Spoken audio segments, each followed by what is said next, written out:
බුදුරජාණන් වහන්සේගේ දේශනා අපිට භාවනාමය වශයෙන් උගන්වලා තියෙනවා. ඒ දේශනා වලින් අපිට පුළුවන් වෙනවා බොහෝ දේවල් ජීවිතයට අදාළ කරගෙන ඉගෙන ගන්නට. බෞද්ධ ප්‍රතිපදාව කියලා කියන්නේ අපේ ජීවිතයේහි ඊටාම අවශ්‍ය වෙන ප්‍රතිපදා මාර්ගයක්. විශේෂයෙන්ම භාවනාවේදී බුදුරජාණන් වහන්සේ අපිට අනුදැන වදාළේ මේ ආර්ය අෂ්ටාංගික මාර්ගයට සමගාමීව යන මැද මාවතක ගමන් කරමින් භාවනා කරන්නට කියලයි. ඒ පිළිවෙතයි භාවනාවේදී අපි අනුගමනය කරන්න ඕනේ. බොහොම හිමින් කම්මැලි කමිනුත් නැතිව උපේක්ෂාවෙන් මධ්‍යස්ථව අපේ ගමන යන්නට අපි උත්සාහ කරන්න ඕනේ.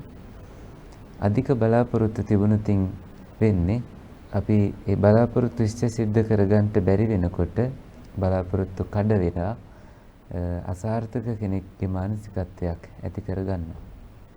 මේ භාවනා පුහුණුවේදී යම් කිසි බාධකයක් තියෙනවා නම් ඒ භාවනා මාර්ගයට බාධා වෙන අන්න ඒවයින් වැළකෙන හැටි අපි දැනගන්න ඕනේ.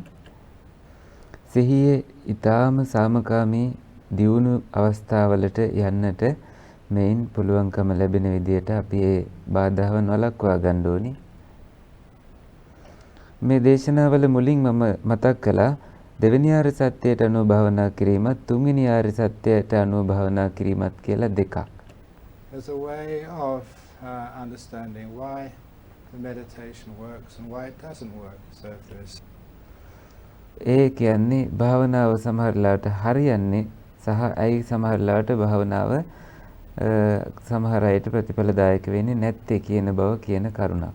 suffering, if you're getting frustrated, there must be some wanting there. ඔබ කොයි වෙලේත් කලකිරීමටපත් වෙනවා නම් යම්කිසි එතන තියෙන්න ඕනේ යම්කිසි අවශ්‍යතාවයක්. The second noble truth meditation is if it's working, if you're getting closer and closer to that stillness, that peace of nibbana, it does mean that you are letting go. දෙවෙනි ආර්ය සත්‍ය අනුවට භවනා කරනවා කියලා කියන්නේ ඔබ නිවනට ලං වෙනවා නම් ඒ කියන්නේ ඒ ඔබ ඉන්නේ හරියට යන්න දීමේ අතහැරීමේ මාර්ගයේ.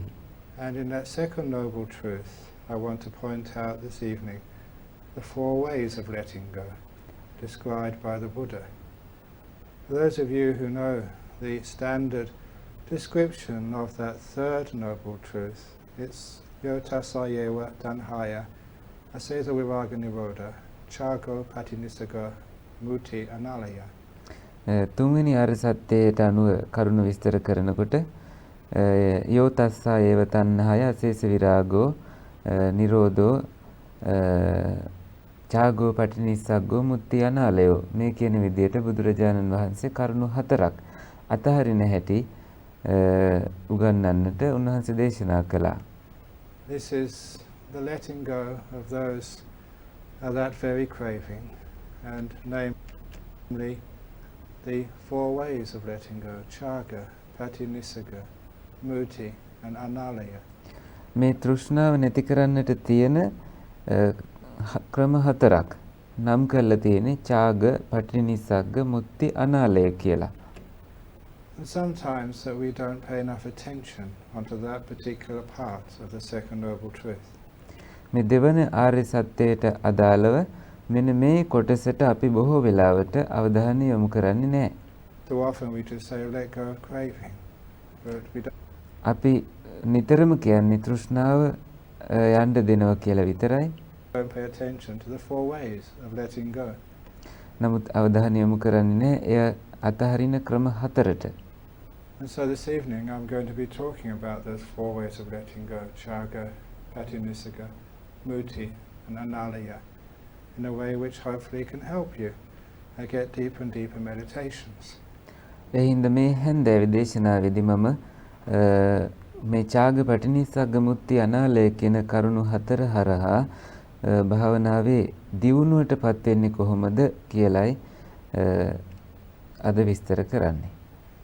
And the first of those terms, chaga, as you will all know, is generosity, it's giving, liberality. ඔබ කවුරුත් දන්න විදිහට ඡාග කියලා කියන්නේ ඔබ දීම විශේෂයෙන්ම දේවල් අතහැරීම ඒ යම් දේවල් වලින් මිදීම කියන එක. Of course, I think I mentioned in passing that real giving is expecting nothing back in return. මම කලිනුත් මතක් කළා නියම දීම කියලා කියන්නේ කිසිවක් නැවත බලාපොරොත්තු වෙන්නේ නැතිව දීම කියලායි. For example, that if you give dana, if you're real giving of dana, of say food to the monks, it's not expecting an anumodana afterwards or a sermon. You're giving it just for the sake of giving. විශේෂ උදාහරණයක් විදිහට ඔබ භික්ෂුන් වහන්සේලාට දානයක් දෙනවා නම් ඒ අනුමෝදනාවක්වත් ධර්ම දේශනාවක්වත් බලාපොරොත්තු වෙන්නේ නැතුව නිකන් දීමෙහි අදහසින් පමණක් ඔබ දෙනවා. Or if you contribute, say, to running a retreat like this, you don't expect your name to be read out, that this retreat was sponsored by this person and that person and somebody else. තවත් උදාහරණයක් විදිහට මේ වගේ භාවනා පුහුණුවකට ඔබ දායකත්වයේ සපයනවා නම් ඔබේ නම මේන් කියවෙන්න අවශ්‍ය වෙන්නේ නැහැ. මේ පුහුණුව සිදු කළේ මේ කෙනා විසින් කියලා කිසිම කෙනෙක් මෙහි නමක් සඳහන් වීමක් බලාපොරොත්තු වෙන්න ඕනේ නැහැ. I haven't been in too many temples and monasteries in Sri Lanka, but I know that in some countries, if you give a donation to the temple, for example, building a hall or a dana sala, they put your name on the wall. මම ලංකාවේ බොහෝ පන්සල් වලට නම් ගිහිල්ලා නැති වුණත් නමුත් බොහෝ රටවල මේක සිද්ධ වෙන දෙයක්. යම්කිසි කෙනෙක් යම් ගොඩනැගිල්ලක් ඉදි කරන්න හෝ මුදලක් ආධාරයක් දුන්නට පස්සේ ඒගොල්ලන්ගේ නම ඒ ශාලාවේ යම්කිසි තැනක පෙන්눔 කරලා තියෙනවා. Mr. and Mrs. Senanayaka or something, and 1,000 rupee. Mrs Senanayake හරි මිස්ටර් සේනානායක හරි රුපියල් 1000ක් පරිත්‍යාග කළා කියලා ඒකේ අපිට දකින්න පුළුවන්. Now that is not giving. නමුත් ඒ නෙමෙයි දීම කියලා කියන්නේ. That is what we call buying advertising rights. ඒකට අපි කියන්නේ මිලදී ගන්නවා විශේෂයෙන්ම දැන්වීම වල අයිතිය මිලදී ගැනීමක් වගේ. Your name is up there. And is that real giving? No, because you're getting something back in return. And it's the same with all other types of giving. Very often in the West, if you give a donation to a charity like a Buddhist society, you get tax credits. බටහිර රටවල නම් ඔබ යම්කිසි බෞද්ධ සංගමයක් වගේ පුණ්‍ය කටයුතු වලට දෙනවා නම් ඔබට ලැබෙනවා මේ බදු නිදහස් වීමේ ඒ වගේ අගයක්. And again, that's not real giving. You're ඒ වගේම එයත් නියම දීම නෙමෙයි. getting some benefit back. ඔබ යමක් බලාපොරොත්තුෙන් දෙන නිසා. Is doing business. ඒකට කියන්නේ ව්‍යාපාර කිරීම කියලයි. And so I've been encouraging many people, those who really want to practice the real chaga, the real dana in the West, if you want to give a donation, don't put your name on the bottom.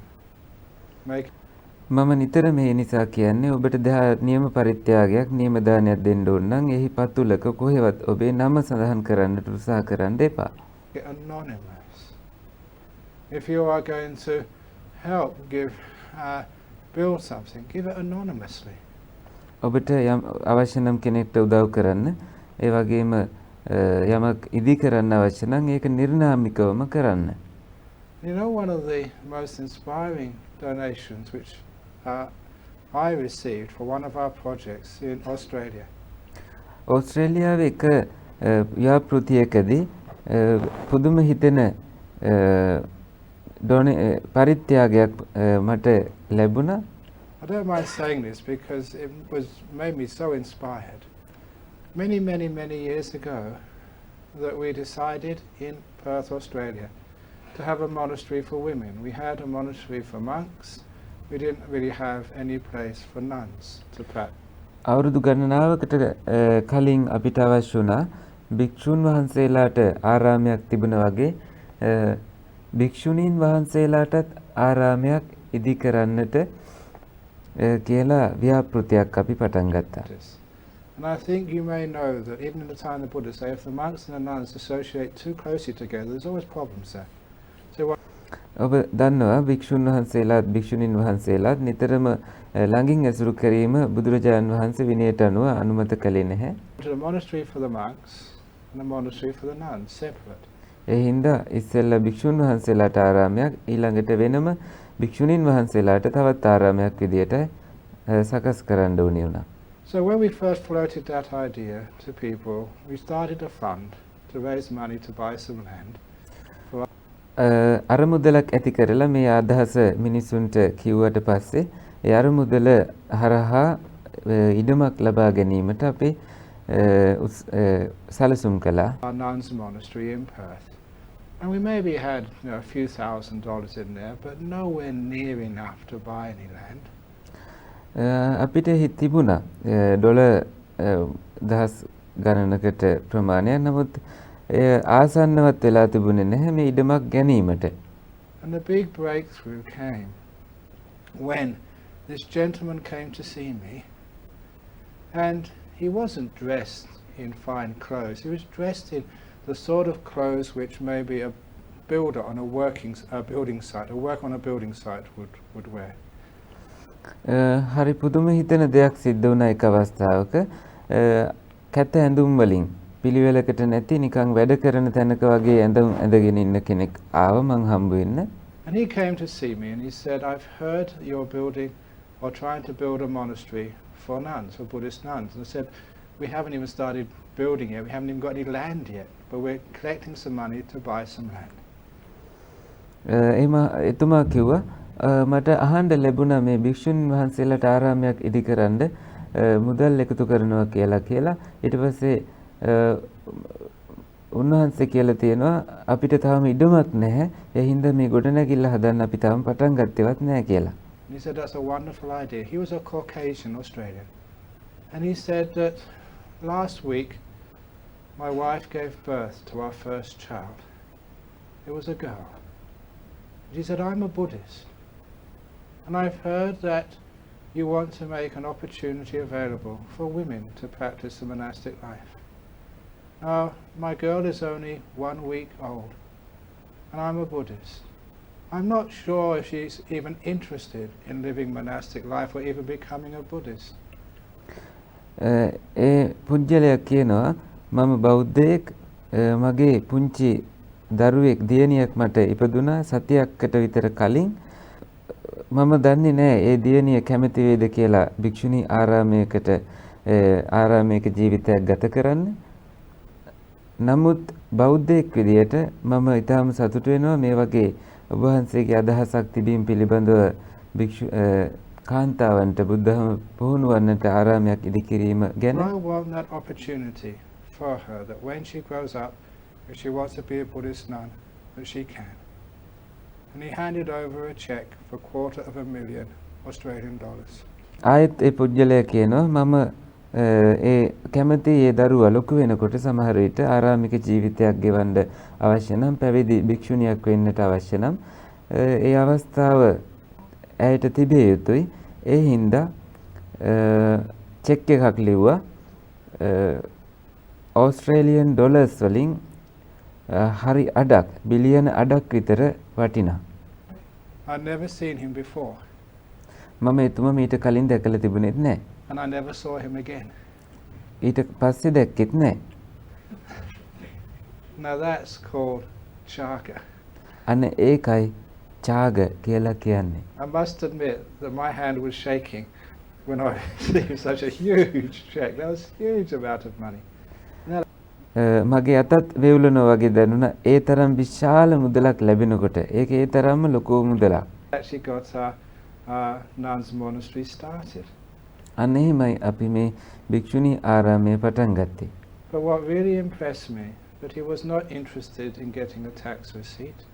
He was not. නමුත් මට පුදුම හිතෙන දේ උනේ ඒ පුජ්‍යලයට අවශ්‍ය උනේ නැහැ මේ බදු වලින් නිදහස් වීමක්වත් කුමක්වත් එහෙම දෙයක් කරගන්න. Interesting in having his name. In fact, I cannot remember his name to this day. නමුත් මේ වෙනකොට මට එතුමාගේ නමවත් මතක නැහැ. එතුමාට අවශ්‍ය වුණේ නැහැ නම කොහෙවත් ලියවෙන්න. It just was an act of gratitude for the birth of his first child. ඒ තමයි තමන්ගේ පළමුවෙනි දරුවට කෘතවේදී වීමක් වශයෙන් කරපු දේ. And making an opportunity available, maybe in the future, for her to be a Buddhist nun if she so wishes. ඇය කැමති නම් අනාගතයේදී බෞද්ධ භික්ෂුණියක් වීමට අවස්ථාවයි එතනින් ඒ උදා කළ දුන්නේ. Now those are the sorts of acts of chaga, of generosity, which are so inspiring. Not so much for the amount, but for the way it was given, anonymously. මේ දීප මුදල විතර නිසා නෙමෙයි මෙතනදී වැදගත් වෙන්නේ ඒ නිර්නාමිකව ඒ දීප විදියයි මෙතනදී මම සලකන්නේ. Not expecting anything back, but just giving. කිසිවක් නැවත බලාපොරොත්තු වෙන්නේ නැහැ. ඒ නිකම්ම දීමයි එතන තියෙන්නේ. Expecting nothing back in return. Now that was always my idea of generosity, to give, expecting nothing back in return. අන්න ඒකයි මම නිතරම පරිත්‍යාගයෙන් අදහස් කළේ යමක් දෙනවා කිසිවක් නැවත බලාපොරොත්තු වෙන්නේ නැතිව. So what does that mean for the way of letting go in meditation? එහෙනම් භාවනාවේදී මේ අතහැරීම කියලා කියන්නේ මොන අදහසින්ද? It means you give your mindfulness, your total attention to this present moment as your act of dharma, expecting nothing back in return. That's the hard part, expecting nothing back in return. ඔබ කිසිවක් බලාපොරොත්තු වෙන්නේ නැතිව නැවත කිසිවක් බලාපොරොත්තු වෙන්නේ නැතිව මේ මොහොතේ සිටීමයි එතකොට භාවනාවේදී මෙය අදහස් කරන්නේ. Only then is it letting go. So often people come on a retreat such as this with so many expectations. I hear this Ajahn Brahm fellow is an expert in jhanas. Okay, I'm going to get jhana in this retreat. At least if I don't get jhana, at least I'm going to get nimitta. At least I'm going to get my meditation more deep. And if you come with such expectations, that is not letting go. ඔබ මේ භාවනාවට පැමිණියේ ධ්‍යාන ලබන්නට නම් අජාන් බ්‍රහම් හාමුදුරුවෝ කියලා කියන්නේ ධ්‍යානවලට අනර්ග ගුරුවරයෙක් එක්ක ධ්‍යානවත් ලබා ගන්න බැරිනොත් නිමිත්ත හරි ලබා ගන්නවා නිමිත්තවත් ලබා ගන්න බැරිනොත් ඉතින් භාවනාව හරි දියුණු කර ගන්නවා කියලා හිතාගෙන නම් මේ භාවනා පුහුණුවට ආවේ එය නෙමෙයි නියම ක්‍රමය අතහැරීමේ. It's doing a deal. It's being a business monk. ඒක ගනුදෙනුවක් කරනවා වගේ හරියට ව්‍යාපාරික හාමුදුරු නමක් වෙනවා වගේ. I will come on this retreat, I will sit and I will behave as long as I get something back afterwards. And of course, because that's not letting go, you never receive the fruits of meditation. ඔබ මේ ස්ථානයට ඇවිල්ලා යමක් බලාපොරොත්තුෙන් භාවනා කරනකොට එය නෙමේ නියම ක්‍රමය අතහැරීමේ ඒ නිසාම භාවනාව සාර්ථක වන්නේ නැහැ. When I've taught that to people, I've asked them, the next time you meditate, you sit down, you cross your legs, you make your body comfortable, you start meditating, and you make the resolution, this is my gift, my dana to the Buddha. Half an hour, 45 minutes, an hour of meditation. I just do this as a selfless gift. I don't want anything back in return. ඔබ භාවනාවට ඉඳගන්න අවස්ථාවේදී බුදු පියාණන් වහන්සේටයි මේ පරිත්‍යාගය මම කරන්නේ මට කිසිවක් නැවත අවශ්‍ය වන්නේ නැහැ මම හොඳින් භාවනාව කරගන්නවා කියලා ශරීරයේ පහසුවෙන් තබාගෙන ඉඳ ගැනීම ඔබට ඒ විදිහට කරන්නට පුළුවන්. If I fall asleep, if I just have my mind wandering all over the place, that doesn't matter. නිදි කිරා වැටෙනවා නම් හිත එහෙම දුවනවා නම් මට ඒ ගානක් නෙමෙයි. I've given this time for meditation. I don't expect anything. මම මේ කාලය භාවනාවට දීලා තියෙනවා නමුත් මම කිසිවක් බලාපොරොත්තු වෙන්නේ නැහැ. Then you're letting go. And I mention that to many people in the interviews. This expectation business is very, very subtle. අන්න එතකොටයි ඔබ නියම විදියට අතහරින්නේ. මම සම්මුඛ පරීක්ෂණවලදී බොහෝ අයට කියලා තියෙනවා යමක් බලාපොරොත්තු වෙනවා කියලා කියන්නේ තාම සියුම් දෙයක්. Sometimes you're not mindful enough to see you are expecting something to happen. සමහර වෙලාවට ඔබ සිහියෙන් නෙමෙයි ඉන්නේ ඔබ යමක් බලාපොරොත්තුෙන් ඉන්නවා කියලා දෙයක් සිද්ධ වෙනකන්. You get to the delightful breath and you've heard me say so many times, the nimitter's coming, the nimitter's coming, the nimitter's coming. And you ඔබ ඊටාම ප්‍රීතිමත් හුස්ම රැල්ල අවස්ථාවට ආවට පස්සේ ඔබට මතක් වෙනවා මොකද මම නිතරම කියලා තියෙනවා නිමිත් එනවා කියලා. expect and it never happens. And then ඔබ බලාපොරොත්තු වෙනවා ඒ තරමටම ඒ සිද්ධ වෙන්නෙම නැහැ. come and blame me, your method doesn't work. ඊට පස්සේ බණීමට ඔබේ ක්‍රමය වැඩ කරන්නේ නැහැ කියලා. It does work, but you have to practice it very carefully. එය වැඩ කරනවා ඔබට අවශ්‍ය වෙන්නේ තාම ප්‍රවේශමෙන් භාවනා කරන්න. No expectations. And a කිසිම බලාපොරොත්තුවක් නැතිව. it does come. Jhana's coming, jhana. And of course it never happens. You are expecting again. ඊට පස්සේ නිමිත්තාවට පස්සේ ධ්‍යාන කියලා ඔබ බලාපොරොත්තු වෙනවා පුහුණුවේදී ඒ ධ්‍යානත් බලාපොරොත්තු වෙන තරමට කවදාවත් සිද්ධ වෙන්නේ නැහැ. Look at any women who are expecting, they're in a lot of pain. So ගැබිනි මවක් දිහා බලන්න ඒත් බලාපොරොත්තුෙන් ඉන්න කෙනෙක් ඒගොල්ල බොහෝ වේදනාවෙනුයි ඉන්නේ. don't expect anything. කිසිවක් බලාපොරොත්තු වෙන්න එපා. Painful. So we give, expecting nothing back in return. ඒ හින්දා අපි දෙනවා කිසිවක් අපිට බලාපොරොත්තු වෙන්නේ නැති. Those people who do that get very wonderful meditations. Why? අන්න එහෙම කරන අය ඊටාම හොඳට භාවනාව දියුණු කරගන්නවා. ඇයි?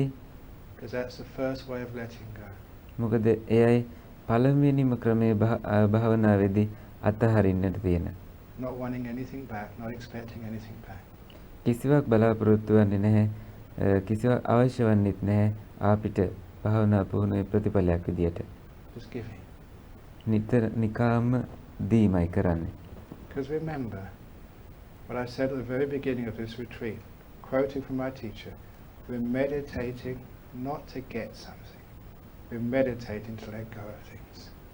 මම මගේ ගුරුවරයන් වහන්සේගේ උගන්වීමකින් මේ භාවනා පුහුණුව ආරම්භක වෙද්දීම මතක් කළා අපි භාවනා කරන්නේ යමක් ලබා ගන්නට නෙමෙයි අපි දේවල් අතහරින්නටයි භාවනා කරන්නේ. The more you let go, the closer you are to Nibbana. ඔබ කොයි තාක් දුරටද අතහරින්නේ ඒ තාක් දුරට ඔබ නිවනට සමීප වෙනවා. Let go a little, you're a little way there. A lot, ඔබ ටිකක් අතහරින්න එතකොට ටිකක් ඔබ නිවනට සමීපයි. you're halfway there. බොහෝ අතහරින්න එතකොට ඔබ භාගයක් දුර ගිහිල්ලා තියෙන නිවනට. Everything, and you're there. සියල්ලම අතහරින්න අන්න ඔබ එතකොට නිවනේ සිටින්නේ. I mentioned to someone in interviews, what is Nibbana anyway? මම මේ සම්මුඛ පරීක්ෂණවලදී මතක් කරා බොහෝ අයට නිවන කියලා කියන්නේ මොකද්ද කොහොම වුණත්? Nibbana is what's left when you've let go of everything. නිවන කියලා කියන්නේ සියල්ලම යන්න දුන්නට පස්සේ ඉතිරි වෙලා තියෙන දෙයටයි. When everything's disappeared, Nibbana is what's left. සියල්ලම අතුරුදහන් වුණාට පස්සේ අන්න නිවනයි ඊළඟට ඉතුරු වෙලා තියෙන දේ. Understanding that, you realize you have to let go of things. Which brings me up to the second way of letting go, called Patinissagga. අන්න එය තේරුම් ගත්තට පස්සේ ඔබ තේරුම් ගන්නවා නියම ක්‍රමය මේ අතහැරීමේ අන්න එයින් ඊළඟ පියවරට පටිනිස්සග්ග කියන පියවරට මාර්ගය පෑදෙනවා. Which is literally throwing things away. එයින් අදහස් වෙන්නේ සාමාන්‍යයෙන් දේවල් ඉවතට විසි කර දැමීම. It's amazing just how people don't throw things away. හරි පුදුමාකාරයි. මිනිස්සු දේවල් ඉවතට විසි කරන්න යන්නේ නැහැ. They keep so many stuff. It's amazing. ඒගොල්ලෝ තියාගෙන ඉන්නවා සියලු දේවල්. That gentleman has been very kind and thrown all the questions away. Wonderful. හරි පුදුමයි. අර මහත්තයා ඊටම හොඳයි. සියලුම අහන්න තියෙන ප්‍රශ්න ටික කොළ ටික එකතු කරලා සියල්ලම විසි කළා දැම්මා. That's called letting go. අන්න ඒකටයි කියන්නේ යන්න දෙනවා කියලා. අතහරිනවා කියලා. Okay. Now, I gave a simile in the West so people could understand this. And I think, you probably in Sri Lanka, you've seen these hot air balloons. These hot air balloons, these big balloons, and there's hot air or sometimes a gas inside. And there's a big basket where 2 or 3 people can stand. And they let go of the ropes which tie it to the earth, and these balloons float high up into the sky. මම බටහිරදිත් මේ උපමාව කියනවා. ලංකාවේ ඔබටත් මේ හුරු ඇති. විශාල බැලූන් ගුවනට යවන්නට පුළුවන් බැලූන් 3-4 දිනකට ඒකේ බාස්කට් එකක ඉන්නත් පුළුවන්. අහස මුදුනට යනවා. Now hot air balloons. Now you go so high and you can't go any further. ඔබ ඉහළටම යනවා. ඔබට තව යන්නට බෑ තව දුරටත්. And you think, how can I go higher? You have to look for something in the basket you can throw out. අන්න ඉහළටම ගිහිල්ලා ඔබට තවත් ඉහළට යන්න ඕනට නම් ඔබ ඊළඟට මොකද්ද කරන්නේ? බාස්කට් එක ඇතුලේ තියෙන යම්කිසි දෙයක් ඉවතට විසි කරන්න හදනවා. Usually there are sandbags there. සාමාන්‍යයෙන් වැලි කොට්ට උර තියෙනවා. So you throw out the sandbags and then you go higher. ඔබ වැලි කොට්ට උර ඉවතට විසි කරාම තවත් ඉහළටම යනවා. And you get so high, how can I go further? ඔබ ඉහළටම ගිහිල්ලා තව හිතනවා තව ටිකක් යන්නේ කොහොමද කියලා. You look in the basket, it's your lunch. So you throw your lunch out and then you go ඊට පස්සේ බාස්කට් එක ඇතුලේ බැලුවාම තියෙන්නේ ඔබේ දිවා ආහාරය අනේකත් ඉවතට විසි කරනවා තව ටිකක් යනවා. higher. The more you throw out, the higher you go. ඔබ ඉවතට විසි කරන තරමට ඉහළට යන්නට ඔබට පුළුවන් වෙනවා. Now that's like Patinissagga. අන්න ඒක හරියට පටිනිස්සග්ගය වගේ. In your meditation, don't see what you can get. ඔබේ භාවනාවේදී බලන්න එපා මොනවද ඔබට ගන්න පුළුවන් කියලා ලැබෙන දේවල්. What can I throw away? මොනවද ඔබට විසි කරන්න තියෙන්නේ ඉවත් කරන්න තියෙන්නේ කියලායි බලන්න ඕනි. Throw away all your past. ඔබේ සියලුම අතීතය ඉවතට විසි කළා දාන්න. Throw away all those jhanas you've had in the past. අතීතයේ ඔබට තිබිච්ච සියලු ධාන ඔබ ඉවතට විසි කළා දාන්න. All those experiences of Sowan, Anagami, even Arahat. Throw all of that out, because if you keep that සෝවාන් සක්‍රුදාගාමි අනාගාමි අරිහත් වෙලා තියෙනවා නම් මීට කලින් ඒවත් විසි කළා දාන්න. in your basket, it can't go high. ඒව ඔබේ බාස්කට් එකේ තියෙනවා නම් අර බැලුනේට ඊට වඩා උඩට යන්නට බෑ. All your attainments, true or false, throw them out. ඔබ මේ වෙන විට යම්කිසි දියුණුවකට පත් වෙලා තියෙනවා නම් එය හරි හෝ වේවා වැරදි හෝ වේවා ඒ සියල්ලම අතහරින්න. This is one of the problems. He was a Tibetan monk, but he was actually a drunkard. He was not a very good monk at all, but he was. He had to go. මේ Tibet හාමුදුරු නමක් දැන් ඒ හාමුදුරුව බේබද්දෙක් ඒ කියන්නේ හොඳ හාමුදුරු නමක් කියන්න බෑ කොහෙත්ම නමුත් උන්වහන්සේ හොඳ හාමුදුරු නමක් වෙලා හිටියා. Go to a rehab place in the United States with alcohol problem. Eventually he died, but he was very smart in some areas. He coined the term spiritual materialism. මේ ඇමරිකාවේ තියෙන පුනරුත්ථාපන ස්ථානයකට උන්වහන්සේට දැන් යන්න වෙලා තියෙනවා. නමුත් උන්වහන්සේ තමයි මේ ආධ්‍යාත්මික spiritual materialism කියන එක. ඒ කියන්නේ ආධ්‍යාත්මිකව යම් යම් දේවල් පිළිබඳව තමන් ආධ්‍යාත්මික දියුණු වෙච්ච දේවල් පිළිබඳව යම්කිසි අලුතින් උන්වහන්සේ වචනයක් හැදුවා. Because you know in the United States, people are so materialistic, they like lots of money, big cars, big houses, just like in Colombo these days. හරියට දැන් කොළඹ වගේ බටහිර රටවල මිනිස්සු කැමති ලොකු ගෙවල් වලට, ලොකු කාර් වලට, ලොකු දේපල වලට. We call that materialism. And he ඒකට අපි කියන්නේ මේ භෞතිකව දේවල් ලබා ගැනීම කියලා භෞතිකවාදය වගේ. called this thing spiritual materialism. මේ ආධ්‍යාත්මික භෞතිකවාදය කියලා මේ හාමුදුරුව අලුත් වචනයක් හැදුවා. How many jhanas have you got? ඔබ කොච්චර ධ්‍යාන ලබාගෙන තියෙනවද? Are you a sowan yet? ඔබ සෝවන් වෙලා තියෙනවද දැන් තවමත්? You're not. Oh, I've been a sowan for so many years. ඔබ සෝවන් වෙලා නැහැ. මම සෝවන් වෙලා තියෙනවා අවුරුදු දැන් ගානනාවකට කලින් සෝවන් වුණේ. Oh, I'm a Sakadagami. Sakadagami, that's easy. I did that last retreat. කවුරු හරි කියනවනේ සක්‍රුදාගාමි වුණා කියලා. සක්‍රුදාගාමි වෙන්නේ කොච්චර ලේසිද? ඒක මං ගිය පාර භාවනා පුහුණුවේදී ඒක ලබා ගත්තේ කියලා කිව්වා. That's called spiritual materialism. අන්න ඒකට කියන්නේ මේ ආධ්‍යාත්මික භෞතික වාදය කියලා. It means you take these attainments as your ego. ඔබ හිතනවා මේ මාන්නයකින් ඔබ හිතනවා ඔබේ මේ යම් භාවනා දියුණු වෙච්ච අවස්ථාවන් ලොකු මාන්නයකින් ඔබ හිතනවා ඒව ගැන. And you think it's one more thing which I can collect. Yes, I've got my nice wife, I've got my house, I've got my car, I've sent my kids to nice universities in England. So what's the next thing I can gain? Yes, now I meditate and get so one. It's just ඔබ හිතනවා ඔබ දැන් හොඳ car එකක් ගත්තා, හොඳ ගෙයක් හැදුවා, ඊටාම හොඳ බිරිඳක් ලබා ගත්තා, හොඳ විශ්වවිද්‍යාලවලට එංගලන්තේ දරුවෝ ටික යවුවා. ඊළඟට මට කරන්න තියෙන්නේ මොකද්ද?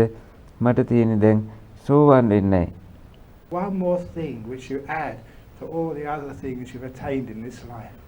That is ඔබ දැනට ලබාගෙන තියෙන දේවල් වලට තවත් එකක් ඔබ එකතු කිරීම විතරයි ඒ කරේ. called spiritual materialism. ඒකට කියන්නේ මේ ආධ්‍යාත්මික භෞතිකවාදය කියලා. You have to throw that out. ඔබට එය විසි කරන්නට වෙනවාමයි. Basket if you're going to go high. ඉහළට යන්න නම් ඒ බාස්කට් එකෙන් එළියට විසි කරලා දාන්න ඕනේ. All of your past, throw out. ඔබේ සියලුම අතීතය විසි කරලා දාන්න. All of your future, throw out. ඔබේ අනාගතයේ සියලුම බලාපොරොත්තු විසි කරලා දාන්න. Because if you're already planning what you're going to do at the end of this retreat. ඔබ දැනටම සැලසුම් කරනවා නම් මේ පුහුණුවෙන් පස්සේ මොකක්ද කරන්න යන්නේ කියලා? If you've already figured out what you're going to do and what time you're going to leave and what bus you're going to take and where you're going to go and how you're going to get there and what you're going to say when you get to where you're going to go.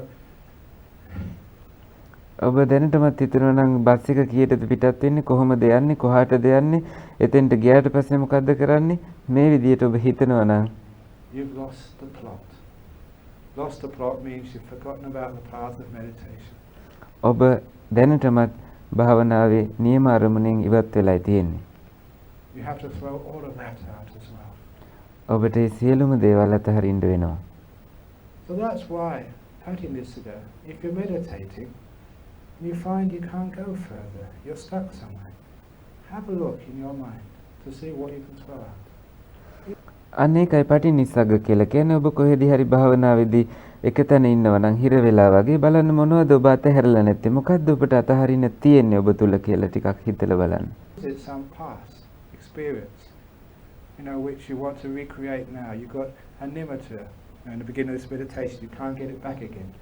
සමහර විට ඔබේ අතීතයේදී ඔබ ලබා ගනිපු යම් කිසි අත්දැකීමක් වෙන්න පුළුවන්. නිමිත්ත හෝ භාවනාවේ යම් කිසි මීට කලින් හොඳ අත්දැකීමක් ලැබලා එය නැවත ලබා ගන්නට එය හිතේ තියාගෙන නම් භාවනා කරන්නේ. Past memory, throw that out. අන්නේ අතීත මතකය විසි කළා දාන්න. Or expectations of the future, throw that out too. අනාගතය පිළිබඳව යම් බලාපොරොත්තුවක් තියෙනවා නම් අන්න ඒකත් විසි කළා දාන්න. And when you throw things out, you find you go higher. අන්න එහෙම ඔබ දේවල් අතහරිනකොට තේරුම් ගන්නවා ඔබ කොයිතරම් ඉහළට යනවද කියලා. More peaceful, more still, more pity-sukha. ඊටමත් සාමකාමී, ඊටම ප්‍රීතියෙන් ඉන්නේ, ඒ වගේම නිශ්චලයි. And so meditation is looking in your mind to see what your holding on to and keeping, and what you can throw out. All these භාවනාව කියලා කියන්නේ මේ මනසෙහි හොඳ අවධානයෙන් ඉඳලා මොනවද අතහරින්න තියෙන්නේ කියලා කියා හිතන එකයි. thoughts. Thinking is just such a pain in the head. Throw it out. ඔළුවේ වේදනාකාරීව කොයි වෙලේත් වේදනාව දෙන සිතිවිලි තියෙනවා නම් ඒව විසි කළා දාන්න තියාගන්න එපා. And then you get very high. අන්න එතකොට ඔබ ඉහළටම යනවා. Very, very high. You get to even the stage of the delightful breath. ඔබ සමහර ලාවට හුස්ම රැල්ල ප්‍රීතිමත් වෙන තැනට ඔබ පත් වෙනවා. And you can't go any higher. එතනින් එහාට යන්න බෑ තවත්. You wonder, what can I throw out now? ඔබ ඊට පස්සේ හිතන මොකක්ද ඊට පස්සේ අතහරින්න තියෙන්නේ කියලා. You look in the basket, and there's nothing in the basket. ඔබ ඊට පස්සේ බාස්කට් එක දිහා බලනවා බාස්කට් එකෙත් මේ කිසිවක් නැහැ අතහරින්න. How can I go higher? එහෙනම් තව කොහොමද ඉහළට යන්නේ? Then you realize the basket. අන්න එතකොට ඔබ දැනගන්නවා ඒ බාස්කට් එකයි ඔබට අතහරින්න තියෙන්නේ. Throw the basket out. Basket එකත් විසි කළා දාන්න. In other words, to go higher from the delightful breath, you have to throw your body out. වෙන වචන වලින් කියනවා නම් තවත් ඉහළට යන්නට නම් ඔබේ ශරීරයත් ඔබ අතහරින්න ඕනේ. Let go of the five senses in this body business. Throw it away. මේ ශරීරය පිළිබඳව තියෙන සංවේදන පහ යන්න දෙන්න අතහරින්න. It's like the basket in which you live. ඒ කියන්නේ ඔබ ජීවත් වෙන බාස්කට් එක වගේ. In English, a basket case is something which is totally useless, a waste of time, a total sort of pain. That's your body. Your body. ඉංග්‍රීසියෙන් basket case එකක් කියලා කියන්නේ මහා වේදනාකාරී වදයක් වෙලා තියෙන දෙයක්. ඒ හින්දා ඒ තමයි ඔබේ ශරීරය ඒක විසි කළා දාන්න. Is basket case. ඔබේ ශරීරය දැනටමත් මේ බාස්කට් කේස් කියලා කියන්න පුළුවන් වෙන්නේ. It's going to get old and sick, never does what it wants. එය කොයි වෙලේත් වයසට යනවා, ලෙඩ වෙනවා, අවශ්‍ය දේ නෙමෙයි කොයි වෙලේවත් කරන්නේ. So it is like a basket. ඒ කියන්නේ ඒක බාස්කට් එකක් වගේමයි. Throw it out. විසි කළා දාන්න. And when you let go of the body, then you get into this beautiful nimitta stage. ඔබ මේ ශරීරය යන්න අතහරිනකොට ඔබ මේ නිමිති අවස්ථාවටපත් වෙන්නේ. Beautiful, beautiful lights. It's ඊටාම ලස්සන ආලෝකයන්. like in the hot air balloon. You're holding on to the balloon. You're holding on there. And how can I go higher? What can I do next? හරියට මේ උණුසුම් වායුව පිරීලා තියෙන බැලූන් වගේ. ඔබ මේ බැලූන් එකට ඊට පස්සේ එල්ලිලා ඉන්නේ. ඔබ බලනවා මීටත් වඩා ඉහළට යන්නේ කොහොමද කියලා. Then you realize to go from the nimitta to jhana, you've got to throw you out. ඔබ ඊළඟට තේරුම් ගන්නවා මේ ධානවලට යන්නට නම් ඔබ ඔබවත් විසි කළා දාන්නයි හදන්නේ. You've got to throw you off. And then the balloon goes all the way into jhana realms. අන්න එතකොට අර බැලූන් එක යනවා ධානවලට. All the time you're throwing something out. හැම වෙලේම ඔබ යමක් අතහැරීමයි කරන්නේ විසිකිරීම. To get from delightful breath to nimitta, you've got to throw the body out. Chuck it away. මේ ඊටාම ප්‍රීතිදායක හුස්ම රැල්ලෙන් නිමිත්ත අවස්ථාවටපත් වෙන්න නම් ඔබේ ශරීරය ඔබ අතහරිනවා. Waste of time. කාලේ නාස්ති කිරීමක් විතරයි මේ ශරීරය ගැන ගනුදෙනු කරන එක. To go from the nimitta to jhanas, you've got to throw your sense of self out. ඔබ නිමිත්ත අවස්ථාවෙන් ධානවලට යන නම් තමයි කියන හැඟීමෙන් ඔබ ඉවත් වෙන්නට උන එයත් විසි කළා දානවා. Especially this control of this doer. ඒ කියන්නේ කරන්න පාලනය කරන කෙනා. Be so still. You have to throw out all control. ඊටාම නිශ්චල වෙන්නට නම් ඔබට අවශ්‍ය වෙනවා පාලකයා විසි කළා දාන්නට. Let go. යන්න දෙනවා අතහරිනවා. That's why it's called letting go. අන්න ඒකයි මේකට කියන්නේ අතහැරීම කියලා. A gradual throwing things away. පිළිවෙලින් දේවල් අතහැරීම. Have less, not more. ඔබට තව තවත් අඩුවෙන් තියාගන්නට වැඩියෙන් නෙමෙයි. It's easy for monks to let go of material things. භික්ෂුන් වහන්සේලාට මේ භෞතික දේවල් අතහරින එක හරිය පහසුයි. You can do that. You can live very simple in little hermitages with very few possessions, just a couple of robes, a little clock or whatever. ඔබට පුළුවන් ඊටාම කුඩා ආරාමයක අවශ්‍ය කරන අවම දේවල් විතරක් තබාගෙන පුංචි ඔරලෝසුවක්, පුංචි ටෝච් එකක්, සිවුරු දෙකක් වගේ දේවල්. But the hard thing for monks to throw out and nuns භික්ෂූන්ටත් භික්ෂුණීන්ටත් අතහරින්නට තියෙන අපහසුම දේ තමයි is this inner stuff. ඒ කියන්නේ ඇතුළත තියෙන දේවල්. Past and future, අතීතය සහ අනාගතය, the body, ශරීරය, and eventually will. අන්තිමේදී මේ කැමැත්ත බලාපොරොත්තුව Discard. එය සපුරා දුරු කරන්න අතහැරලම දාන්න. Not yours. ඒ ඔබේ නෙමෙයි, විසිකලා දාන්න. Away. So that's what we do in meditation. අනේම අපි භාවනා කරන්නේ. Get to a certain stage, you can't go further. There must be something in your basket, something you're holding on to, something stopping the balloon, the jitta, from rising out of samsara, or at least out of kamaloka. මේ කාම ලෝකයේ තුල යම් කිසි දෙයක් ඔබ අල්ලගෙන ඉන්න දෙයක් තියෙනවා නම් හොඳට බලන්න බාස්කට් එක ඇතුලේ යම් දෙයක් තියෙන්න පුළුවන් ඒ අතහරින්න. Look, what is it? And once you find what it is, please throw it away. හොයාගත්ත ගමන් එය අතහැරලා දාන්න. It doesn't belong to you anyway. It's an attack. එය ඔබට අයිති වන්නේ නැහැ කොහොමද? එය යම් කිසි ඇලීමක් විතරයි. It's a burden. It's heavy. එය යම් කිසි කරදරයක්, බරක් විතරයි. Let it go. එය අතහරින්න. And that's called throwing things out. අනේකටයි කියන්නේ විසිකලා දානවා කියලා. The third way of letting go, this is my favourite, muti. තුන්වෙනි ක්‍රමය මේ අතහැරීමේ ඒක තමයි මගේ කැමැතිම එක. ඒ කියන්නේ මුත්‍ති කියන එක. Muti means freedom. මුත්‍ති කියලා කියන්නේ මේ නිදහස. But what does freedom truly mean?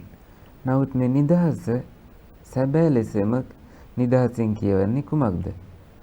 To understand this, there's a story which I've told many times. I'm going to repeat now because some of you haven't heard this.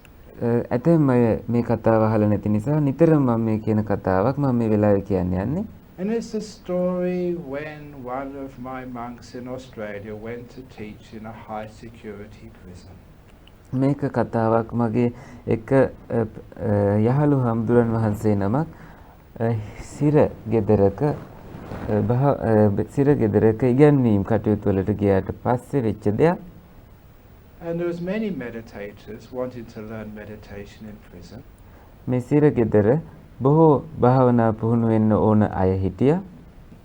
In fact, I started this maybe 7 years ago. I went into a high security jail in Australia. මමත් මේ අවුරුදු 25කට 26කට කලින් විතර පටන් ගත්තා. මමත් මේ ඉතාමත්ම හොඳ ආරක්ෂාවක් සපයලා තිබිච්ච සිර කඳවුරකට ඕස්ට්‍රේලියාවේ මමත් ගියා. Because I was invited there to teach meditation. මට ආරාධනා කළ තිබුණ භාවනාව උගන්වන්න එහෙදි. And in that prison there was maybe about 106 or 7 prisoners.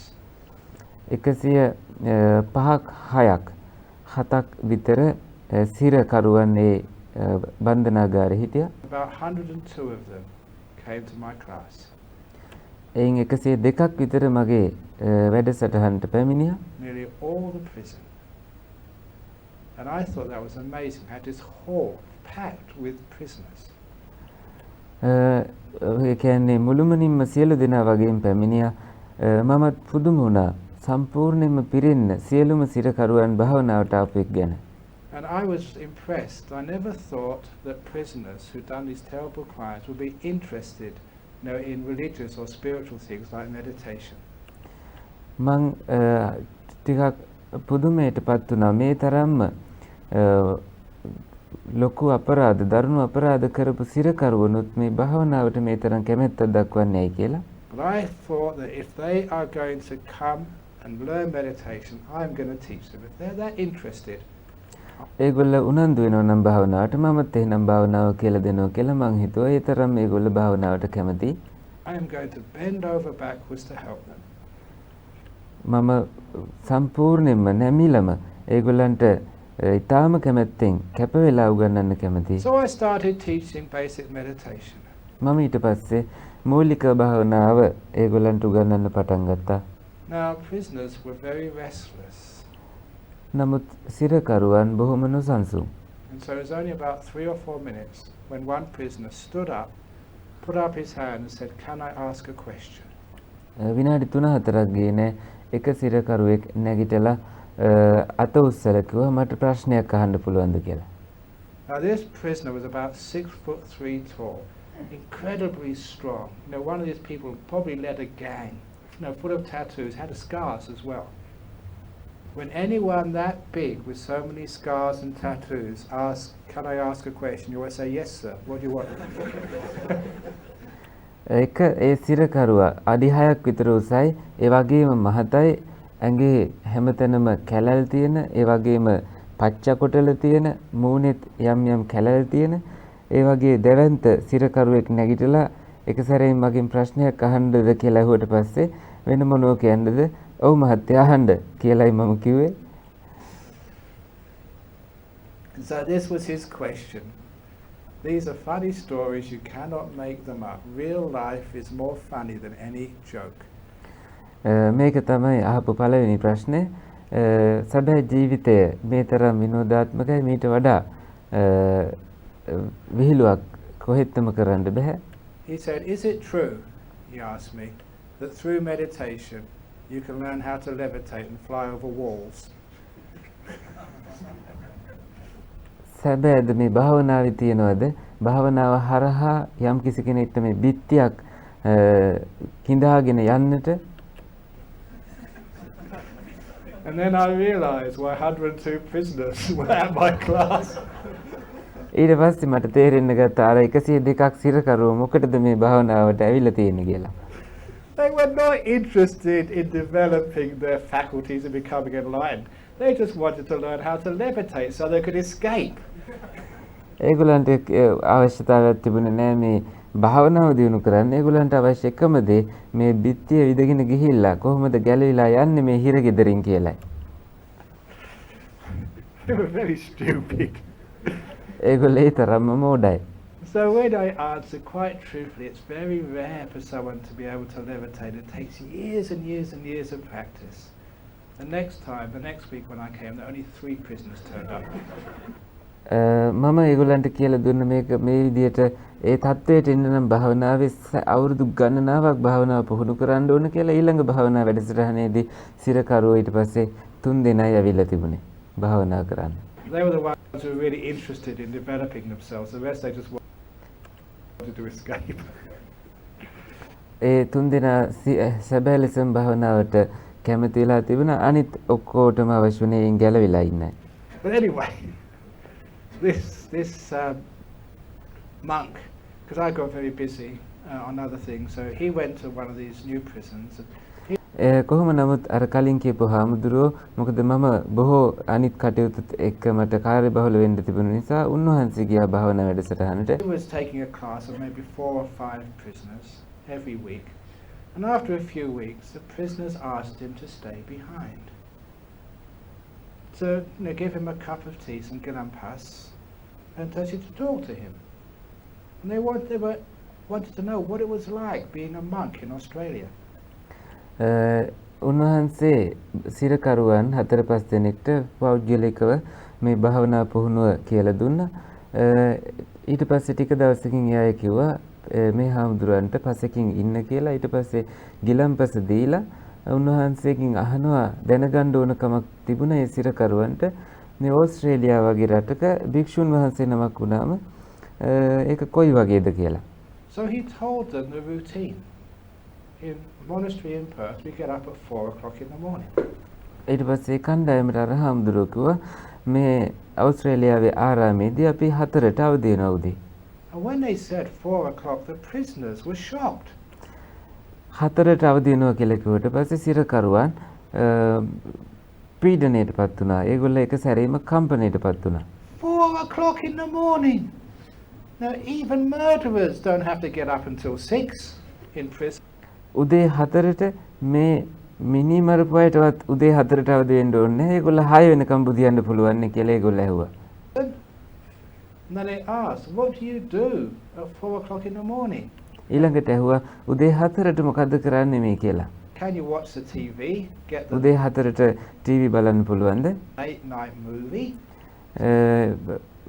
රාත්‍රී තියෙන චිත්‍රපටය බලන්න We පුළුවන්. don't have TVs in Buddhist අපිට ටීවී ඇත්තේ නැහැ මේ බෞද්ධ ආරාමවල. monasteries. No, we meditate in the morning. අපි කරන්නේ භාවනා කරන එක උදේට. So, oh, okay. We ඊට පස්සේ ඒගොල්ලෝ කිව්වා කමන්නේ. understand you're Buddhist monks, you meditate. ඔබ බෞද්ධ භික්ෂුන් වහන්සේ නමක් නිසා ඔබ භාවනා කරනවා කමක් නැහැ. But then, do you have breakfast? ඊළඟට සිරකරුවව ඔබ මේ උදේ ආහාරය ලබනවද? And in our monastery, we do have a breakfast. Not all monks have breakfasts. ඔව් අපේ ආරාමේ අපි උදේ ආහාරය ගන්නවා. නමුත් සියලුම හාමුදුරුවෝ උදේ ආහාරය ගන්නේ නැහැ. But this one, what we do usually have, we have like a cup or a mug, and we can have some cereal in it, and that's all. අපි සාමාන්‍යයෙන් ධාන්‍ය ටිකක් දාගෙන යම් කිසි භාජනයක අපි ඒක ආහාරයට ගන්න එච්චරයි. And the prisoners said, this is high security prisoners, very bad people in here, and we have a choice of food. You know, you can have bacon and eggs, you can have pancakes and toast, all sorts of cereals and fruit. You can have a great choice. මේ අදි ආරක්ෂිත සිර කඳවුරක් කියලා අර සිරකරුවෝ කියනවා අපිට උදේ ආහාරයට බොහෝ දේවල් තියෙනවා. සෑන්ඩ්විචස් ඕන නම් එහෙම නැත්නම් කුකුල් මස් ඕන නම් බිත්තර ඕන නම් පෑන්කේක් ඕන නම් ඒ ඕන විදියකින් අපිට තෝරගන්න පුළුවන්. Oh, in my monastery, he said. ඊට පස්සේ හාමුදුරුවෝ නෑ මගේ ආරාමේ එහෙම නෑ කියලා. What do you do now after the morning dana? ඔබ ඊට පස්සේ උදේ ආහාරයෙන් පස්සේ මොකද්ද කරන්නේ? උදේ දානෙන් පස්සේ. Actually, in monastery in Perth, we do some chores in the morning. And sometimes we work very hard. Even I work hard as well, because it's good exercise. සමහරවිට අපි ලොකු බර වැඩ කරනවා. මමත් බොහෝ වෙලාවට ඒ කටයුතු වල යෙදෙනවා. මොකද ඒක ශරීරයට හොඳ ව්‍යායාමයක් නිසා. Exercise for me, because sometimes now already you get fat if you just sit here talking and meditating. So exercise is good for you. නිතරම ඉඳගෙන කතා කර කර විතරක් ඉන්නවා නම් දේශනදීදී ඔබ මහත් වෙන්න පුළුවන්. ඒක ශරීරයට හොඳ නැහැ. හින්දා මේ අභ්‍යාස ව්‍යායාම කිරීම ඉතාම වැදගත්. And we do useful exercise, like helping maintain and build a monastery. අපි ප්‍රයෝජනවත් ව්‍යායාමයි කරන්නේ. ඒ කියන්නේ ආරාමයක් ගොඩනගන්නට උදව් කිරීම වගේ. I remember this one occasion, we've been doing some building and we're mixing concrete. එක අවස්ථාවක් මට මතකයි අපි ගොඩනැගිල්ලක් හදන්න කොන්ක්‍රීට් මිශ්‍ර කර කර කොන්ක්‍රීට් අනාන හිටියේ. So, you know, even I am a big monk, I also give a hand.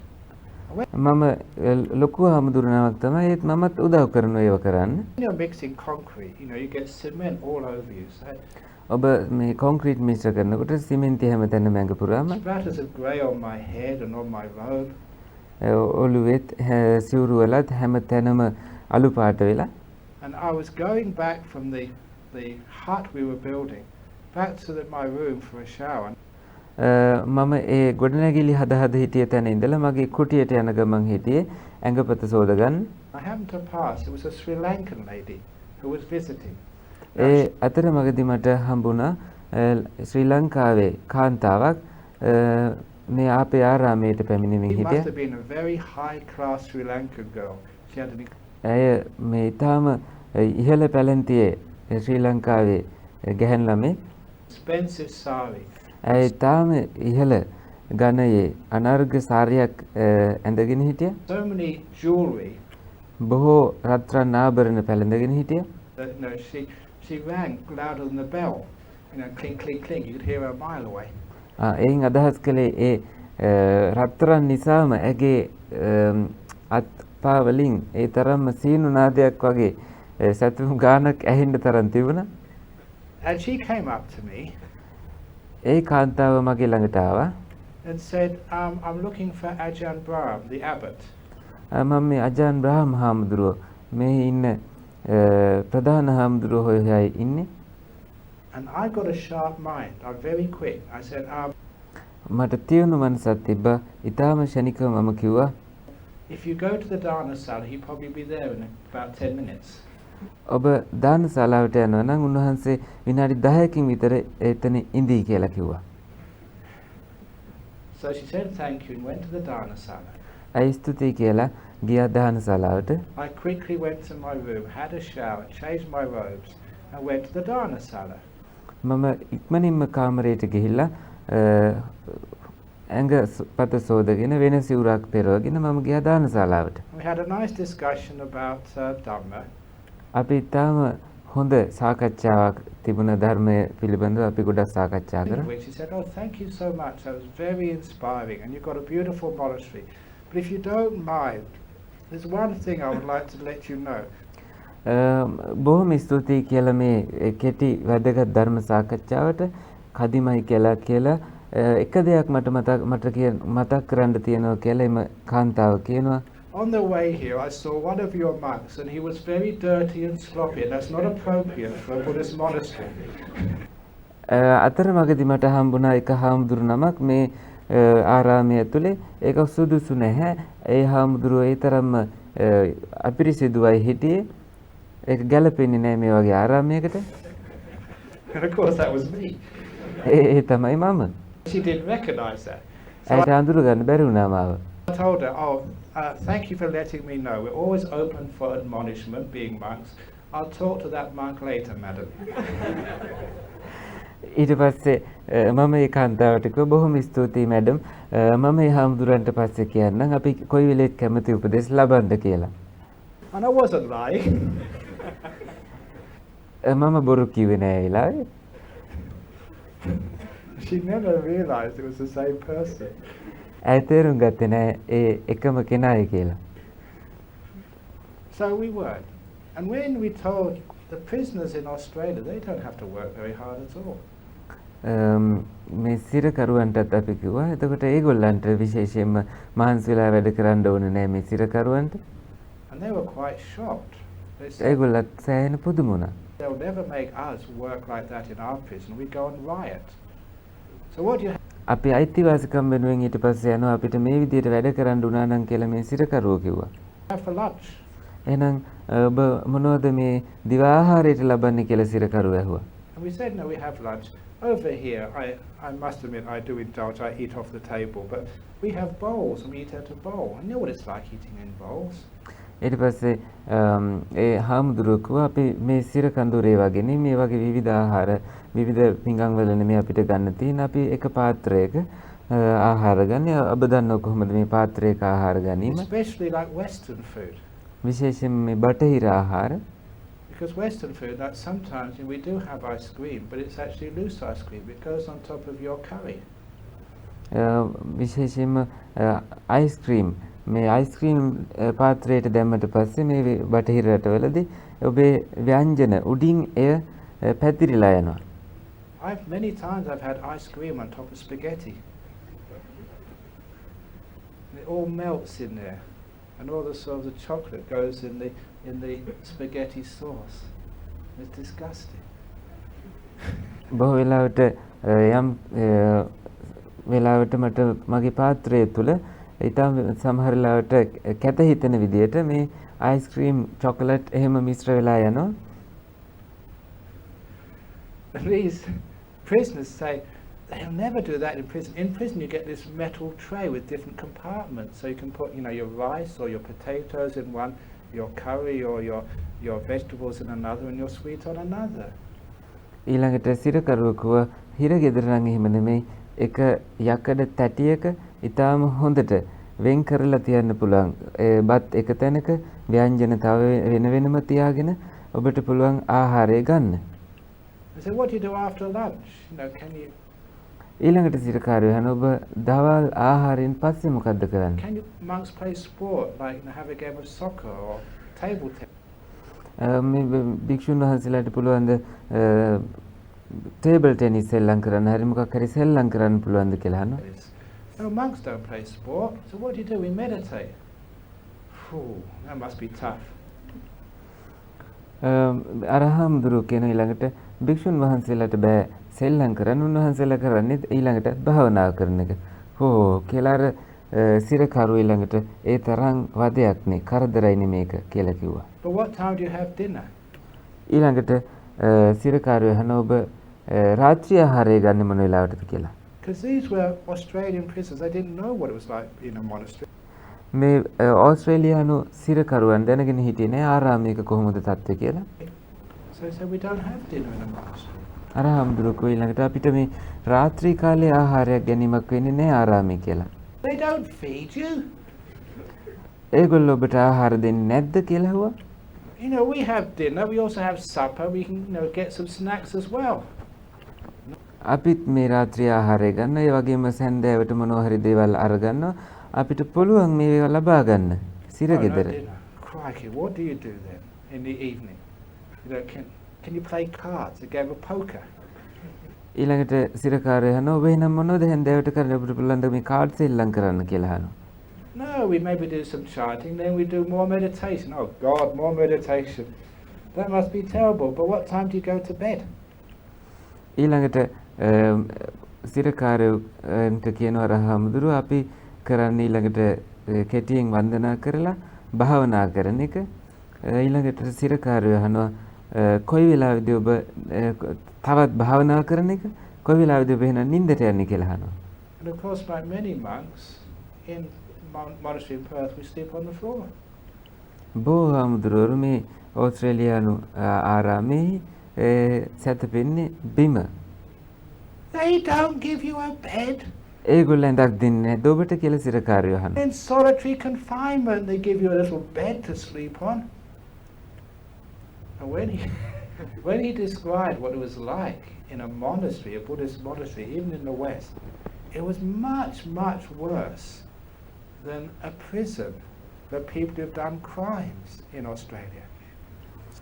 ඕස්ට්‍රේලියාවේ මේ වගේ ආරාමයක් පිළිබඳව වුණත් මේ වෙලාවේ අහනකොට අපරාධ කළා තියෙන සිරකරුවන් ඉන්න සිරකඳවුරකටත් වඩා දුක්ඛිතයි පෙනුමෙන් ඒ වගේ ආරාමයක්. So one of the prisoners, he forgot where he was, and he had a lot of.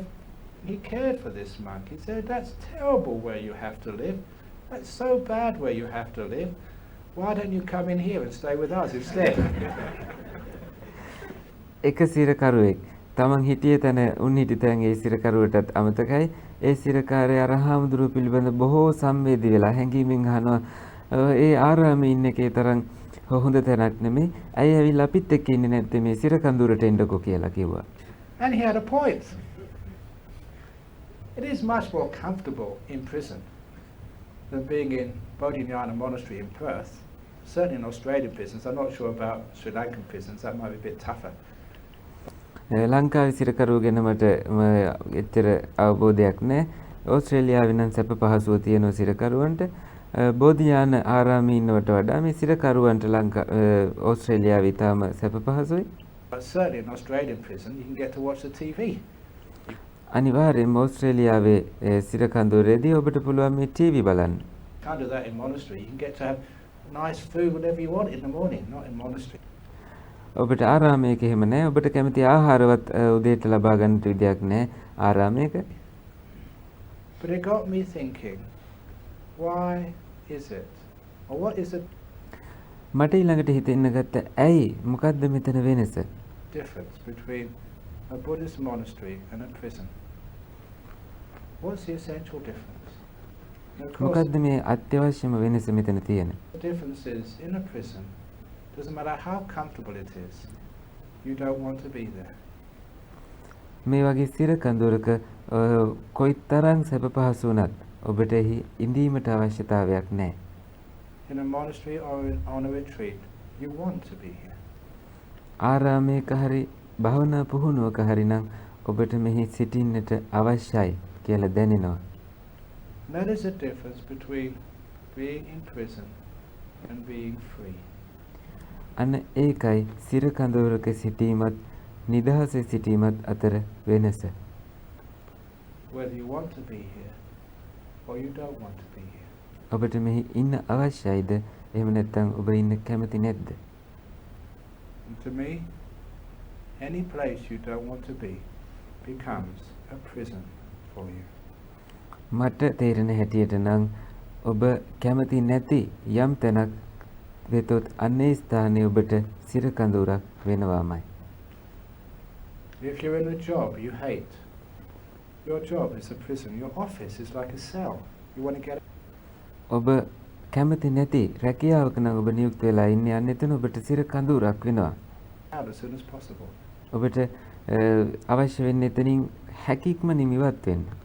If you're in a body which is hurting, වේදනාකාරී ශරීරයක නම් ඔබ ඉන්නේ. it becomes a prison for you. ඒ ඔබට සිර කඳවුරක් වෙනවා.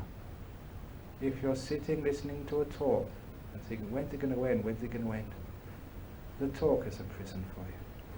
ඔබ දේශනයකට හැවුම්කම් දෙමින් මේක ඉවර වෙන්නේ කොයි වෙලාවෙද කිය හිතේ ඉන්නවා නම් අන්න ඒ දේශන ඊළඟට ඔබට හිර කඳවුරක් වෙනවා. And even if you're in a state of meditation, restless, restless, restless, restless, I don't want to be restless. Now you're in prison. ඔබ භාවනාවේ ඉන්නකොටත් නොසන්සුන්තාවය නම් කොයි වෙලෙත් තියෙන්නේ. ඔබට එයින් ඉවත් වෙන්නට ඕන නම් අන්න එතන සිර ගෙදරක්. How do you become free? Muti. කොහොමද ඔබ එතකොට නිදහස් වෙන්නේ? මුක්ති බවට පත් වෙන්නේ? You don't need to get rid of your achy body, or not even ඔබට අවශ්‍ය වන්නේ නැහැ මේ වේදනාකාරී ශරීරයෙන් ඉවත් වෙන්නට. change your job. You රැකියාව වෙනස් කරන්න ඕනත් නැහැ. don't need to get out of the hall where the bhana is being given. මේ බණ කියන ශාලාවෙන් ඉවත් වෙන්නත් ඔබට අවශ්‍ය නැහැ.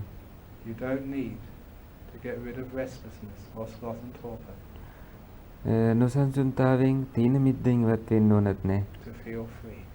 නිදහස දැනෙන්න නම් All you need to do is to change your attitude. ඔබට කරන්න තියෙන එකම දේ ඔබේ ආකල්ප වෙනස් කර ගැනීම. And want to be here. මේ රැඳීමට අවශ්‍යයි කියන හැඟීමයි. Because when you want to be here, whatever you're experiencing, you feel free.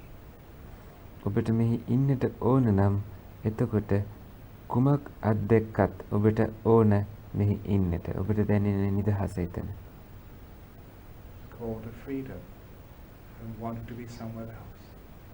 The freedom from craving.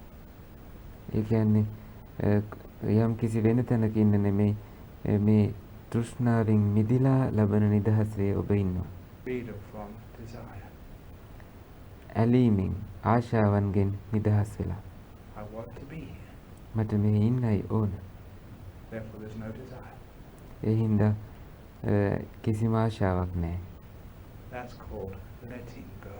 අනේකට කියන්නේ අතහැරීම කියලා. Wanting to be here. Now many of you have that problem. Delightful breath on it. And you never බොහෝ දෙනෙක්ට මේ ප්‍රශ්නේ තියෙනවා මේ ප්‍රීතිමත් හුස්ම රැල්ල මට්ටමට එනවා නිමිත්ත අවස්ථාවටත් එනවා get to the next stage. කවදාවත් ඊළඟ පියවරට යන්නේ නැහැ. Why? හේතුව මොකද්ද? You don't want to be with the delightful nimitta. You want to be with the ඔබට ඕන නෑ මේ ප්‍රීතිමත් හුස්ම රැල්ලත් එක්ක ඉන්න.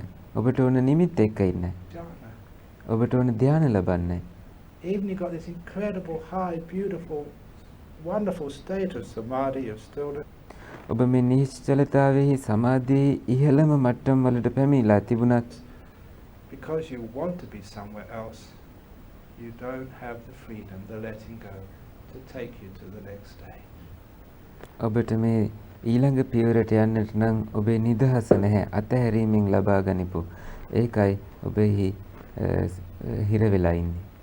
Which is why if you want to progress in your meditation, අනේකයි ඔබට භාවනාවේ දියුණු වෙන්න ඕන නම් wherever you happen to be on the path of meditation, please want to be here. ඔබ භාවනාවේ ඕනම තැනක ඉන්න එතන ඉන්න ඕන කියන හැඟීමෙන්. If you want to be somewhere else, there's no more progress. ඔබට ඕන නම් යම් වෙන තැනකට යන්නට තවදුරටත් එහි දියුණුවක් නැහැ. So that's why I say sloth and torpor, restlessness. The problem is you don't want to be restless. That's අනේකයි මේ නොසන්සුන්තාවයේ තීන මිද්ද මේ දේවල් ඔබට ඕන නැහැ කියලායි ඔබ හිතන්නේ. ඔබට තවදුරටත් ඒවා අවශ්‍ය නැහැ කිය ඒවත් එක්ක ගැටෙනවා. the problem, not the restlessness. ඒ නොසන්සුන්තාවයේ නෙමේ ප්‍රශ්නය අන්න ඒ ගැටීම ඔබ ඒවත් එක්ක ඉන්න ඕන නෑ කියලා හිතන එක. I don't want to be restless. I want to be my jhana. I don't want to be sick. I want to be healthy. I don't මට නොසන්සුන් වෙන්න ඕනේ නෑ. මට ඕන ධ්‍යාන. මට ඕන සෞඛ්‍ය සම්පන්නව ඉන්න. want to be here on this hard seat. I want to be on my nice soft bed. මට මේ අමාරු කුෂන් එකේ ඉන්නවට වඩා ඇඳේ ඉන්න තියෙනවා නම් හොඳයි. එහෙම හිතනවා. If you want to be somewhere else, you're in prison. ඔබට කොහේ හරි වෙන තැනක ඉන්න ඕන නම් ඔබ ඉන්නේ වදකාගාරයක. Freedom. If you want to be here, then you are free. ඔබට ඉන්න ඕනේ කියලා හිතනවා නම් ඉන්න තැනම අන්න එතකොට ඔබ නිදහස්. Well, I've practiced that many times in meditation. I'm sitting here just watching whatever object is in my mind right now. And there's a blockage. Can't go anywhere. And I realize I want to be somewhere else. ඔබ භාවනාවට ඉඳගෙන ඉන්නවා මේ මනසේ දැනට ඇති වෙලා තියෙන යම්කිසි සිතුවිල්ලක් පිළිබඳව බලාගෙන ඊට එතනින් එහාට යන්න බෑ. අන්න ඒ යෑමේ අවශ්‍යතාවය ඔබට තිබීම නිසා. I say, you just made a prison for yourself, Ajahn Brahm. ඔබ මට ඊළඟට හිතෙනවා අජම් බ්‍රහම් ඔබ ඔබටම සිර කඳවුරක් හදාගත්තා. So I just want to be here. Whatever ඒ හින්දා මට මෙහිම ඉන්න ඕන කියලා හිතෙනවා. I'm experiencing, whatever stage, I just want to be here. This is good enough for me. ඕනම පියවරක මට මෙහි ඉන්නයි ඕන මේ හොඳටම ඇති මට. Then I feel this incredible freedom, and then the whole meditation path carries on automatically. අන්න එතකොට සියලුම භාවනා මාර්ගය සියලු පුහුණුව නිකාම්ම ක්‍රියාත්මක වෙලා ඔබ දියුණු වෙනවා. You'll find all blockages, all hindrances are wanting to be somewhere else. ඔබ ඊළඟට හිතනවා යම් තැනක සිටින්නට වෙන තැනකට යන්නට තියෙන ඕනකම නිසාමයි මේ බාධාව පැමිණේ කියලා. Wanting to be here frees those hindrances, and you just carry on deep. ඔබ ඒ අවශ්‍යතාවය යම් තැනකට යන්න ඕන කියන හැඟීම ඉවත් වෙලා ඉන්න තරමට ඔබ ගැඹුරටම යනවා භාවනාව. It's called muti. අන්න ඒකයි මුත්‍ති කියලා කියන්නේ. It's a freedom from desire. මේ ආශාවන්ගෙන් නිදහස් වීම. The freedom from wanting. යමක් අවශ්‍යයි කිවීමෙන් සිතීමෙන් නිදහස් වීම.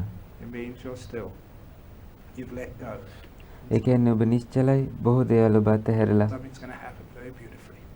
ඊටාම ලස්සන දෙයක් සිද්ධ වෙන්නයි යන්නේ. And the last of the four letting goes is analaya. අර ක්‍රම හතරෙන් අන්තිම එක තමයි අනාලය. And you maybe know what that word means, but in the West, ඔබ දන්නවා ඇති මේ අනාලය කියලා කියන්නේ මොකක්ද කියලා. ඒත් බටහිර people don't know Pali, and their language ඒ මිනිස්සු දන්නේ නැහැ පාලි. ඒගොල්ලන්ගේ භාෂාව වෙනස්. is so different from the Sanskrit Indian languages, so you have to මේ සංස්කෘත ඉන්දියානු භාෂාවලින් ඒ භාෂාවන් සම්පූර්ණයෙන්ම වෙනස්. explain it to them. Unfortunately, they can understand Alaya, Analaya, it's not Alaya. ඒගොල්ලන්ට තේරුම් ගන්න පුළුවන් මේ ආලය කියන්නේ මොකක්ද කියලා.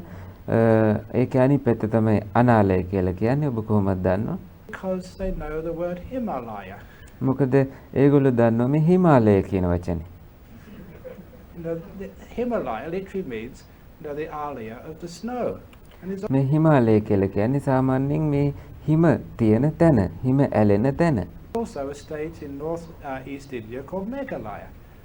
මේ ඊසාන දිග ඉන්දියාවේ ඉන්නකොට මෙගාලය කියලා තැනක් තියෙනවා. That's the Alaya of the clouds. ඒ කියන්නේ මේඝ වලාකුළු වල ඇලෙන තැන, වලාකුළු It's තියෙන the තැන. place where these things settle and stay. ඒ කියන්නේ ඒ ස්ථානේ වලාකුළු එකතු වෙලා එතන තියෙනවා. So Analaya means there's no place where anything can stay. අනාලය කියලා කියන්නේ කිසිවකට තියෙන්නට තැනක් නැති බව කියන එක. රැඳෙන්නට තැනක් නැහැ. It's a mind which has got no place where you can hook onto it. ඒ කියන්නේ ඔබේ මනසට කිසිවක් අල්ලගෙන ඉන්නට තරම් තැනක් නැහැ. No place where anything can linger. කිසිවකට එහෙම දුවන්නට තරම් තැනක් නැහැ. In the West, I gave it a word because many of you, maybe ladies who work in the kitchen, know that there's a substance called Teflon. It's like non-stick surface. ටෙෆ්ලොන් කියලා මේ කුස්සිය වල වැඩ කරන අය මේක දන්නවා. ඒ තියෙන පෘෂ්ඨය මත කිසිවක් ඇලෙන්නේ නැහැ. So you can get cookware, pots and pans and frying pans and woks with this surface of Teflon on it, which means nothing sticks to it. So that's what we mean by analiya. ඔබ ඉවීමේ උපකරණයේ මත මේ තබලා ඕන දෙයක් කරත හැකි නමුත් එහි ඇලීමක් සිද්ධ වෙන්නේ නැහැ. අන්න ඒකටයි අනාලය කියලා කියන්නේ. A non-stick mind. ඇලෙන්නේ නැති මනස. Nothing settles on it and sticks. Everything just falls off. හැම දෙයක්ම හැලෙනවා. Or using a more Eastern Buddhist simile, නැගෙනහිර දිග බෞද්ධ උපමාවක් කියනවා නම් the lotus leaf. ඒක හරියට නෙළුම් කොළය වගේ. Water, anything, stays on it and disappears in me. වතුර හෝ යම් දෙයක් මේ නෙළුම් කොළයට පැමිණියට පස්සේ එහි රැඳෙන්නේ නැහැ. ඉවතට ඉවත් වෙලා යනවා, අතුරුදහන් වෙනවා. Nothing stays. ක්ෂණිකව සිද්ධ වෙනවා, කිසිවක් රැඳෙන්නේ නැතිව. You don't hold on to anything. ඔබ කිසිම දෙයකට අල්ලගෙන ඉන්නේ නැහැ. Neither the good things nor the bad things. හොඳ දේවල් වලටවත් නරක දේවල් වලටවත් ඔබ ඇලෙන්නේ නැහැ. Everything just vanishes as soon as it touches හැම දෙයක්ම අතුරුදහන් වෙලා යනවා. the lotus leaf. නෙළුම් කොළේ ඕනම දෙයක් රැඳෙන්නේ නැහැ, ඉවත් වෙලා යනවා වගේ. That's having the analiya mind. අන්න ඒ වගේ අනාලය මනසක් තියෙනවා කියන්නේ. Because one of the problems is you get some nice states of mind, like a nimitta. You stick onto it, you grab it. නිමිත්ත වගේ යම් කිසි තැනකට ඔබ ආවට පස්සේ මේක හරි වැදගත්. ඔබ ඒකට ඊළඟට ඇලෙන්න ගන්නවා, අල්ල ගන්නවා. And what happens? You stop the process happening. Actually the nimitta disappears. මොකද්ද ඊළඟට වෙන්නේ? අර නිමිත්ත ඊළඟට ඒ පුහුණුව සිදු වීම එතකොට ඔබ ඒකට ඇලෙන නිසා එතනින් අතුරුදහන් වෙලා යනවා නිමිත්ත. If it's non-stick, the nimitta, the stillness stays. ඒ ඇලෙන තැනක් නෙමෙයි නම් එතකොට නිමිත්ත එහි තියෙනවා. So developing a non-stick mind, which doesn't grab onto anything, which doesn't hook onto anything. So what කිසිවක ඇලෙන්නේ නැති, කිසිවක් අල්ලගන්නේ නැති මනසක් දියුණු කිරීමයි අවශ්‍ය වෙන්නේ. whatever happens, the mind just lets it be. කුමන දේ වුණත් මනස ඔහේ එහි ඉන්න තියෙනවා. I've just made a small change, not letting go, but letting be. Because sometimes the word letting go is very useful in the beginning when you have lots of things to get rid of. But as I mentioned to one meditator in the interviews this afternoon, මේ අතහැරීම කියන වචනේ හරි කදිමයි භාවනාව පටන් ගන්නකොට. නමුත් මෙතනදී මම උගන්වන්නේ දේවල් ඔහේ තියෙන්න දෙන එක. ඔහේ තියෙන්න දේල නිකන් ඉන්න එක. සම්මුඛ පරීක්ෂණවලදී මම මේක මතක් කරා ඇතැම් අයට. sometimes if you have like a beautiful nimitta, ඔබට මේ නිමිත්ත වගේ ලස්සන නිමිත්තක් ඔබට තියෙනවා නම් the word letting go can sometimes be misunderstood. You're letting go. මේ අතහැරීම කියන වචනේ සමහරලාට ඔබට වැරදි විදිහට තේරෙන්න පුළුවන්. Of the wrong thing sometimes. Sometimes you සමහරලාට ඔබ වැරදි දේත් අතහරිනවා. let go of the nimitta, සමහරලාට ඔබ නිමිත්තටත් යන්න දෙනවා. which means you miss out. ඒ කියන්නේ ඔබ වරද්ද ගත්තා. What you're supposed to be letting go of is the controller. ඔබ මෙතනදී අතහරින්න තියෙන්නේ පාලනය කරන කෙනා. So at that particular stage, it's very helpful to say, let it be. අන්න ඒ අවස්ථාවේදී අපි ඉතාමත් ප්‍රයෝජනවත් කියනවා නම් ඔහෙ තියෙන්න දෙනවා කියන එක.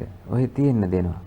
Which means you're not controlling or interfering with anything. If it wants to ඒ කියන්නේ ඔබ කිසිවක් පාලනය කරන්නට මැදිහත් වෙන්නේ නැහැ. stay, it can stay. ඕන දෙයකට ඔහෙ ඉන්න දෙනවා. Let it be.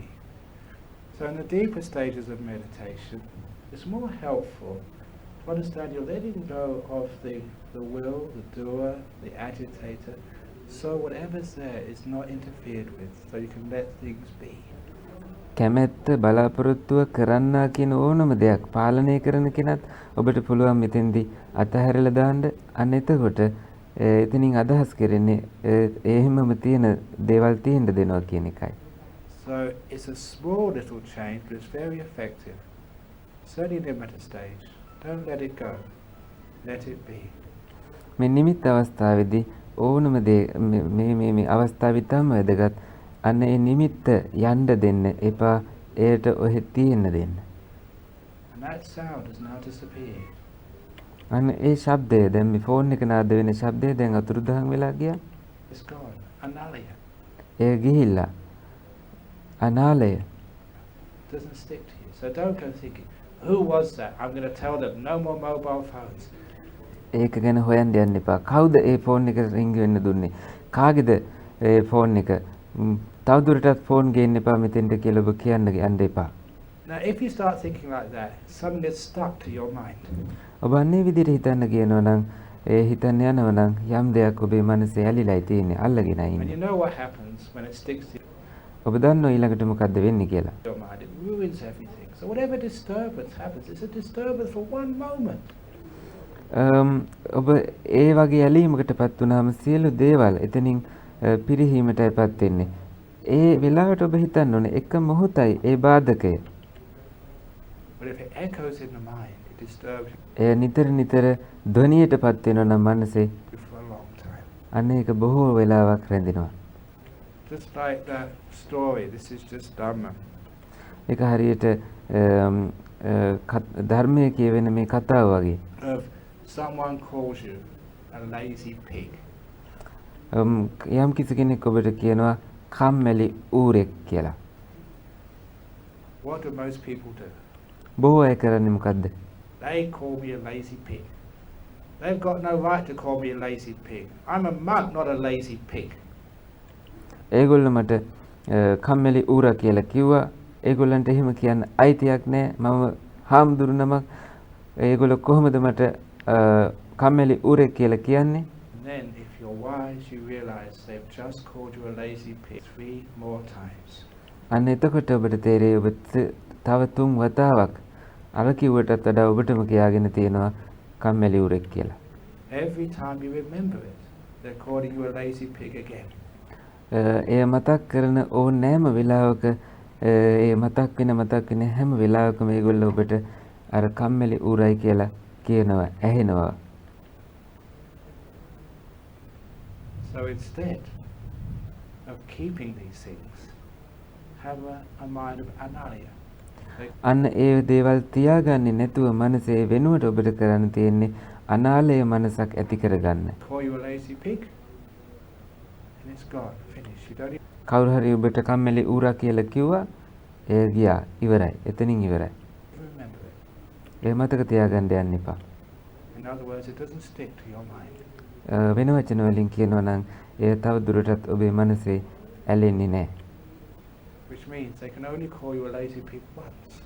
ඒකින් අදහස් වෙන්නේ ඒගොල්ලන්ට ඔබ කම්මැලි ඌරෙක් කියලා ඔබට කියන්න පුළුවන් වෙන්නේ එකම එක වතාවයි. And then it's finished with.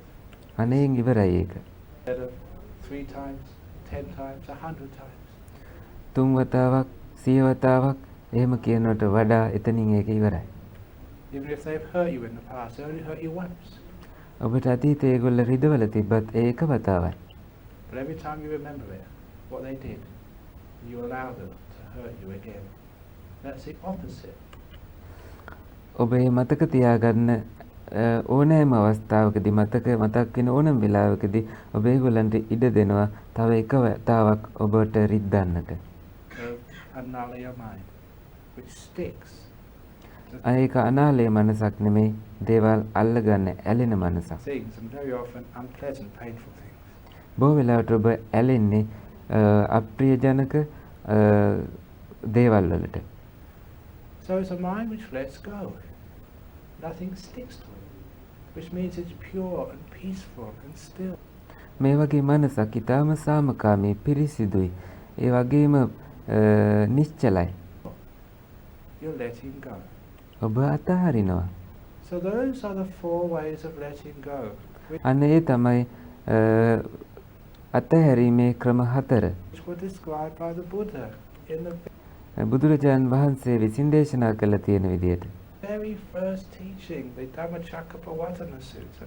ඒක උගන්වලා තියෙන ධම්මචක්කප්පවත්තන සූත්‍රයේ පළවෙනිම ධර්ම දේශනාවේදී. And sometimes you just pass through these things සමහරවිට ඔබ මේවා ඔහි කියවගෙන යනවා පහු කරගෙන. and just think about the craving, the ending of craving, and ඔබ නිකම්ම හිතන්නේ මේ තෘෂ්ණාව කෙලවර කිරීම ගැන විතරයි. the full path. So I've just focused on a very small part of a very major sutta, a tiny part. ඊටාම කුඩා කොටසක් ප්‍රධානම සූත්‍රයක අන්න ඒකයි අපි මේ කතා කළේ. There's immense help, especially for the practice of meditation. විශේෂයෙන්ම භාවනා පුහුණුවේදී තාම ප්‍රබල වශයෙන් උදව් වෙන කරුණු හතරක් මේ. I'm not just telling you letting go, I'm telling how to නමුත් මම ඔබට අතහරින්න කියනවා විතරක් නෙමෙයි එය කරන විදියයි මේ කියලා දුන්නේ. let go.